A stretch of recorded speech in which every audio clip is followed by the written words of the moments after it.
Hello, good afternoon বন্ধুরা, সবাই কেমন আছো? আশা করি সবাই ভালো এবং সুস্থ আছো। তো যেহেতু বুধবার দিন বিশ্বকর্মা পুজো, আজকে কারখানা ঘর পরিষ্কার করার ছিল, তোমাদের ভিডিও দিয়েছি আমি। তো একটু আগে এলাম, এসে স্নান করে খেয়ে দিয়ে বসেছি। তো তোমাদের দাদাভাই একটা জিনিস এনেছিল আজকে সকাল থেকে, বাজার থেকে সকালবেলা। তো সেটাকে মেয়ে ছাড়িয়ে বানিয়েছে নুন লঙ্কা দিয়ে। কি সেটা অবশ্যই তোমাদের দেখাবো।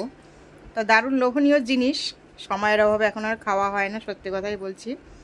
ঘরে এনে এনে থাকে, অনেক কিছুই থাকে, কিন্তু এখন আর খাওয়াও হয় না। প্রথমত সময়, দ্বিতীয়ত এই অম্বলের সমস্যার জন্য অনেক কিছু এখন আর খেতে পারি না। তো যাই হোক, আজকে একটু মেয়ে বানিয়েছে, যখন অল্প করে খাবো। তো দেখো কি বানিয়েছে, দেখো নুন লঙ্কা নুন দিয়ে আর একটু চিনি দিয়েছে, দারুণ টেস্টি।